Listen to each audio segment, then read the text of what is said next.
My name is Julie, and I'm a 27-year-old woman, and recently I got a call from my mother. We hadn't spoken in almost 3 years. She called to ask for my help because my sister and her husband had just gone through something really bad. To give you some background, the man who is now my sister's husband was supposed to be my husband once upon a time. My sister, who's 23, and I'll call her Kelly, got together with my fiancé Jack, who is also 27, on the day of my engagement. Jack and I had been together since college, and after almost 3 years, he proposed to me. He even threw a party to surprise me on the night of our engagement. I remember feeling like I was on top of the world until about 2 p.m. that day. I decided to step out into the backyard to get better phone reception, and that's when I saw my sister and Jack. They were making out so passionately that it took them a few seconds to even notice me standing there, completely shocked. I couldn't believe he would do this to me, especially after almost 3 years together, and on the night of our engagement, no less. When they finally noticed me, they quickly pulled apart, but it was too late. I ran to my car and drove as fast as I could to the nearest hotel. I was in complete shock and trying to process what I had just seen, hoping it wasn't true. But then I received a text from Kelly, apologizing and saying she was in love with Jack. Apparently, this had been going on for a long time. I was in my hotel room when I got that text, and I broke down like never before. After that, Jack texted me too, saying pretty much the same thing. He told me that he had only proposed to me because he thought that if he committed to me, he could push Kelly out of his mind. Obviously, that didn't work, and it made him want Kelly even more. He said it wasn't about me, but it was about them, and they just knew they were meant to be together. I was just a stand-in, a way for Jack to eventually meet Kelly. I stayed at the hotel for a few days, trying to pull myself together. I was still feeling lost and trying to convince myself that this was just a bad joke life was playing on me. After almost 5 days, I finally went back home because I needed to get my things and go back to work if I didn't want to get fired. When I got home, I realized that my family had been staying with Jack, all under the same roof, waiting for me to return. It might have been touching if it weren't for the reason I left in the first place. Everyone had been trying to text me and get a response from me nonstop after I disappeared, but I hadn't answered a single one of those messages. So when I finally came back, there was a lot of chaos. Everyone made sure to hug me and tell me how glad they were to see me. Even Kelly had the nerve to come up to me with tears in her eyes and give me a big hug when she saw me. I was too shocked to even react and just stood there silently while everyone crowded around me. Finally, when things calmed down, I cleared my throat and told them that I was only back to get my things and move out for good. Jack had been standing there quietly until that point, but when I said I was leaving, he announced that I didn't need to go because he had already packed his stuff and was moving in with Kelly now that everything was out in the open.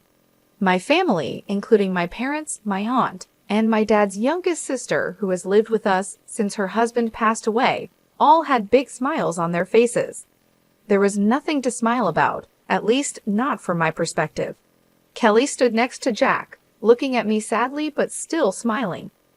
I couldn't take it anymore and asked my family what on earth they were smiling about because, as far as I could see, there was nothing to be happy about. I was upset because Kelly had just broken up my engagement and taken away my boyfriend of almost 3 years. There was nothing funny or sweet about it. My mother spoke up and told me that they couldn't change the past, but they could accept the future. They believed that the future had Kelly and Jack together, and even though the relationship started with cheating, they felt sorry about it, but wanted me to understand that this was for the best. Kelly apologized for taking my boyfriend, saying she couldn't help falling in love with him. She wished she had told me earlier, so I didn't have to find out this way, but she said they were deeply in love and wanted to spend their lives together.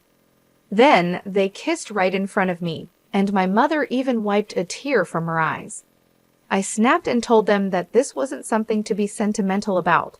What they were doing was disgusting. To my surprise, my family got annoyed with me and said I was being bratty instead of being happy for my sister.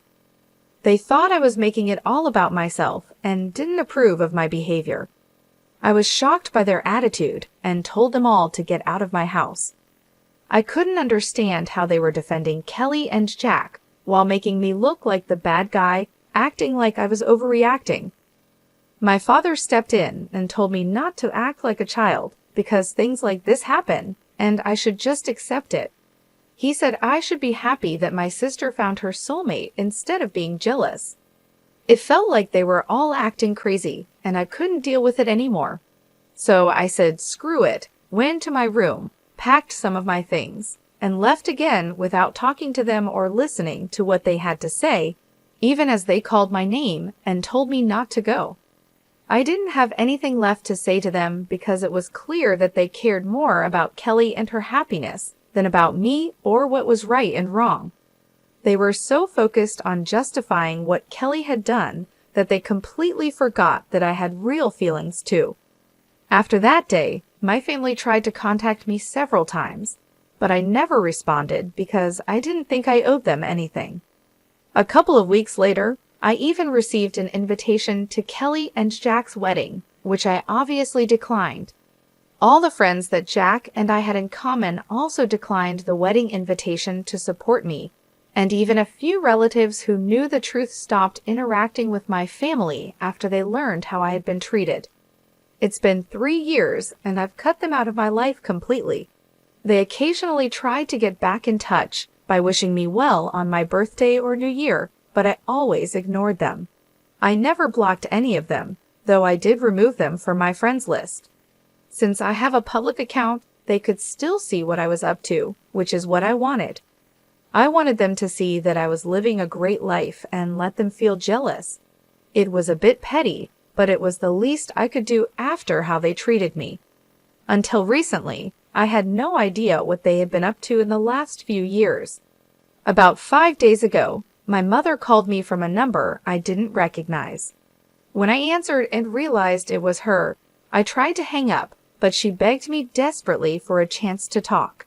She sounded so upset that I agreed to listen for a couple of minutes because I couldn't ignore her completely. She told me that Kelly and Jack had started a business a couple of years ago, but it was failing badly. Their investors were backing out because the business wasn't making any profit. They borrowed more money, but even that didn't help, and now they were deep in debt. Loan sharks were after them, and they were being hounded by everyone from their employees to their investors and the people they had borrowed money from. I lived a comfortable life and could afford to help them out, so my mother turned to me as a last resort, begging me to loan them money to pay off their debts. She wasn't asking for a small amount either. She wanted almost $95,000 to help Kelly and Jack. I asked why Kelly wasn't the one calling me if she needed help and why she was making our mother speak to me instead. My mother explained that Kelly and Jack didn't even know she was asking me for help because they had told her not to. I guess they all still remembered what happened 3 years ago. Kelly didn't want me to know about their situation and wasn't ready to take help from me, but my mother didn't know anyone else who could give them that much money quickly. A couple of months had already passed, and Kelly and Jack were struggling even to put food on the table. My parents and Jack's family were helping as much as they could, but it wasn't enough. They had their own futures to think about, especially since most of my family, including Jack's parents, were retired. That's why my mother, with no other options, had called me to ask for help. I could afford to help them, but I really didn't want to. Kelly was right not to contact me for help because they lost the right to ask anything of me the day they cheated on me. I told my mother that I couldn't help them, and even if I could, I wouldn't. She sounded very upset and told me I was being cruel and needed to think about my family. I reminded her that Kelly and Jack didn't think about me when they had their affair, and my family didn't think about me while they supported them. So I didn't see why I needed to think about them now. I had worked hard to get where I am today. and I wasn't going to just give away $95,000 to two people who didn't deserve it. My mother started crying on the phone, saying she never expected me to grow up to be so selfish, and claimed that my sister and her husband would end up in big trouble if I didn't help them out. I told my mother that it was unfortunate, but I couldn't help them, and then I hung up. Since then, she's been sending me text after text, almost every hour, begging me to reconsider and think about my sister. She keeps saying that this isn't the time for petty revenge, and that Kelly is in serious trouble. She warns that if I don't help her now, I'll regret it in the future. My mother is acting desperate, and I don't know what to say to her because I don't want to feel like the bad person here either. Am I wrong for not helping my sister financially after she stole my fiancé 3 years ago? Update: I finally blocked my family.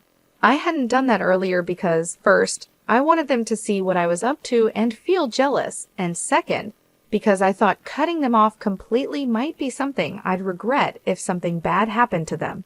But now, I don't care anymore. I should have removed them from my life 3 years ago. Keeping them around this long was the real petty thing I did. Refusing to help my sister now isn't petty, it's just the logical thing to do. They've already wasted so much money, and I'm sure that even if I gave them the money now, they wouldn't be able to pay it back. $95,000 is a huge amount, and even though I'm doing well financially, that doesn't mean I can just give away that kind of money without expecting it back. If it were a close friend I was helping, I would still expect to be repaid. But these are people who are close to me, and they're definitely not my loved ones. I can't expect them to pay me back, so there's really no reason for me to help them out. It's as simple as that. I talked to a few of my friends about this to get their opinions, and they agreed that I did the right thing by refusing to give them the money not out of revenge, but because it's completely impractical and foolish to expect me to help the very people who betrayed me in the past. Anyway, my mother is now blocked, and she can't contact me to guilt-trip me anymore. I have nothing to worry about, at least that's what I thought. Update 2. Hi everyone, something really big happened today. I was at work when I got a call from my neighbor. She told me there was a couple outside my house, screaming for me to come out and talk to them. My neighbor said they seemed pretty crazy and had been yelling at my door for about an hour, refusing to leave. I asked her to describe them, but deep down, I already knew who it was. When she described them, it just confirmed my suspicion. It was Kelly and Jack. My neighbor insisted that I come back home to deal with them because she didn't think they were up to any good. Given that it was Kelly and Jack, I knew she was right. So I thanked her and immediately started driving back home because I couldn't risk them getting into my house. Luckily, I got there in about 20 minutes and caught them in the act of trying to break into my house by picking the lock on my door. I pulled up in front of my house and demanded to know what they thought they were doing. I tried to call the police right away, but Jack moved like lightning and knocked the phone out of my hand. Kelly walked over and said they were just there to talk, and they didn't want anything from me, at least not right now. I told them to make it quick and made it clear that they shouldn't expect me to invite them inside. Whatever they had to say would have to be discussed outside in the yard. They seemed okay with that, which was a relief because I didn't think it would be a good idea to let them inside. They already seemed pretty hostile, and I didn't know what to expect. Kelly started talking and told me that our mother had informed her about the phone call and how I had ignored the texts that followed and even blocked them all. She said that the way I was behaving was very unfair, and that since it had been 3 years, I should really be over it by now. I was accused of being silly and dramatic, just to get attention from my family. Kelly said she felt insulted because I refused to help them, and that's why she was there to talk to me. She mentioned that she had managed to arrange the money for now by selling their house and all their jewelry, but there was a strong chance she might need more in the future. She wanted to know that she could rely on me for help when that time came. I told her flat out that she couldn't and shouldn't count on me at all under any circumstances because I hated her and her husband with a passion. I was so angry that I warned her it was taking all my self-control not to hit her at that moment, so it would be best if they just left. Jack, shockingly, demanded that they wouldn't go anywhere until I signed a document promising to give them money in the future whenever they needed it. I couldn't believe what I was hearing. I knew that such a document wouldn't be legally valid if I was forced to sign it under pressure, and they had to be out of their minds if they thought they could manipulate me into something like that. I told both of them to get out, but Kelly pushed me and said that I had to help them because I owed it to them since we were family. She said I couldn't just run away from my responsibilities like this. I was stunned that she actually pushed me, and I was tempted to slap her, but I held back because I knew that getting violent would only make things worse.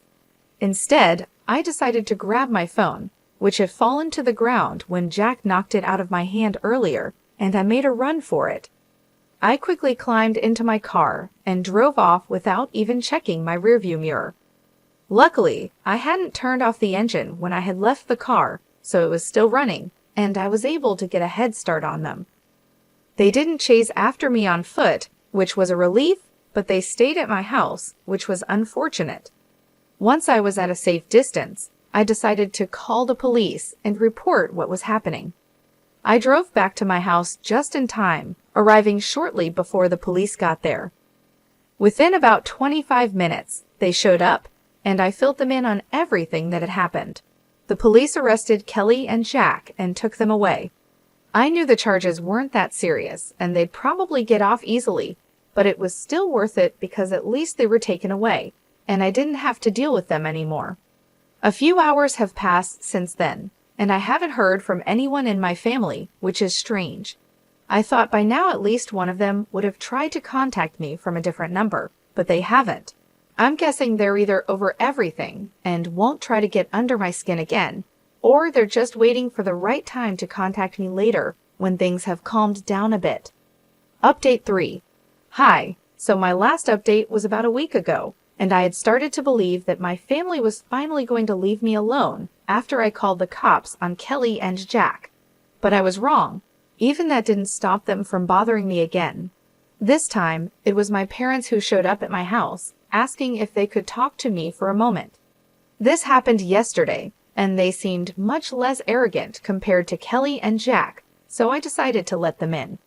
As soon as my mother entered the house, she started crying and apologized for ever taking Kelly's side over mine.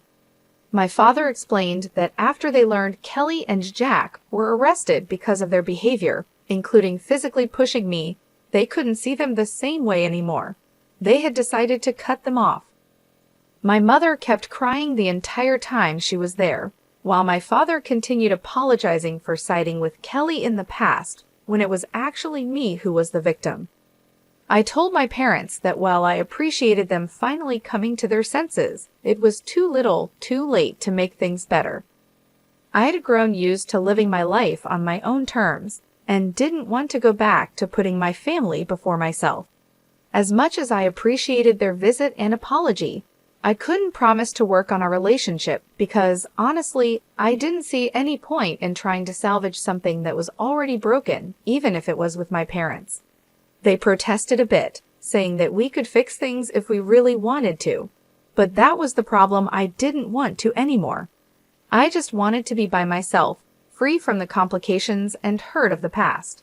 I told them I respected their efforts, but I was done trying. They seemed a little disappointed, but eventually, they left and asked if I could at least unblock them so they could keep in touch. I did unblock my parents, which feels a bit strange, but for now, that's where things stand. I'm not sure what the future holds, but I'm focusing on my own peace and well-being. Stay tuned for more updates on how things unfold.